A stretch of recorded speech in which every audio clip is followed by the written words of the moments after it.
In Britain, the death toll is now 144, compared to Italy's 3,400. And I don't think Italy is going to relax. I think it'll keep that lockdown going for more than the 2 weeks left to go. The Queen yesterday moved out of London and to Windsor Castle for her safety because she's 93.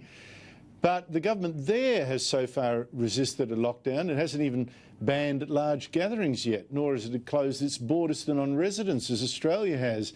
For now, the British government is relying on people being careful, practising social distancing, like staying away from pubs and restaurants, but it has closed down schools.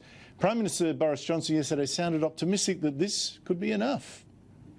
I do think, looking at it all, that we can turn the tide within the next 12 weeks, and I'm absolutely confident that we can send a coronavirus packing in this country, but only if we take the steps, we all take the steps that we have outlined, and that is vital.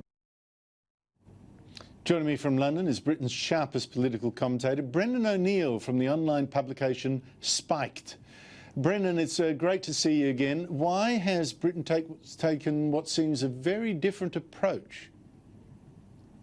I think Boris is just very keen not to go down the same route that we've seen in some European countries, particularly Italy, where it's incredibly severe, and also France and Spain, where there has been a pretty authoritarian response. And what Boris is emphasising at the moment is the voluntaristic nature, the collective nature of people taking precautions, taking certain measures, going out far less than they used to, washing their hands all the time, and engaging in social distancing. And I think actually he's striking the right balance at the moment, because what he's really saying is, I trust British citizens to take the right action. I don't think we should force them by law to do so. And we will keep an eye and see how that progresses. I think at the moment, it's quite a trusting, democratic approach to combating this disease. It is successfully changing how we behave. And I think it's about maintaining the freedom and the health of society, while at the same time tackling the impact that this disease has on individuals. Well, hopefully too.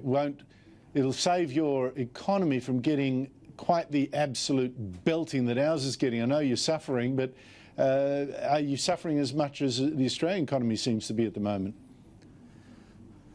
There are huge problems here, as there are everywhere around the world. People are losing their jobs.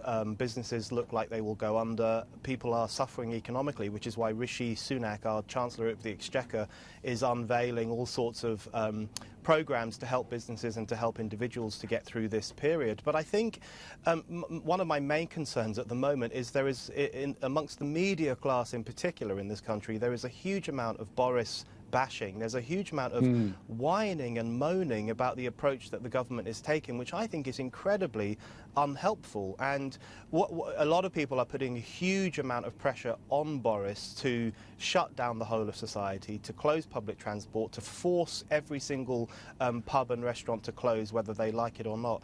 And I think that wall of pressure that he's facing is incredibly unhelpful. It's very cynical, and it could end up harming society as much as the disease itself. So Boris is right to hold out. He's right to treat the economic problem seriously. I think at the moment we're getting it right, but we have to wait and see, because this disease and its impact changes regularly. It sure does. How's it been changing your life in London, Brendan? Things are quieter than they used to be. In fact, at his press conference yesterday, Boris said that the takings for transport for London, which is the tube and buses and so on, those takings have gone down by between 60 and 80%. So people are going out far less than they used to. People are not going to the pub very often. People are staying at home. I'm doing Google Hangout meetings and other forms of online meetings with people, because people aren't really travelling very much. So it's having a huge impact on everyday life. The streets are quieter. There's a 28 days later vibe in parts of the city, which I think actually demonstrates that people do feel part of a collective drive. They are taking their voluntary requirements seriously, and I hope it will have an impact, and I hope it will continue down this road until we've managed to beat the disease without us having to enforce some of the quite severe measures we've seen on the continent. But as you say, you know, well, the media class generally is inclined to authoritarianism, you know, bullying people around. And we've talked about this in other contexts, Brexit, whatever, for some time. But the pressure is huge as a result. If this crisis does last another 3 to 6 months with authoritarian measures, with big government spending, which is probably necessary, what effect do you think, what lasting effect will it have on Western culture and politics? You know, I'm really worried about that, and at times I think some people are at risk of losing their minds over this. I mean, you know, it's a terrible disease and it's killing many, many people. This is an incredibly serious thing for our societies to stand up to and to challenge. But, you know, a little bit of historical perspective doesn't go amiss. You know, the flu pandemic of 1918 killed around 40 million people. There was the Hong Kong flu issues in the late 1960s, which killed around 1 million people.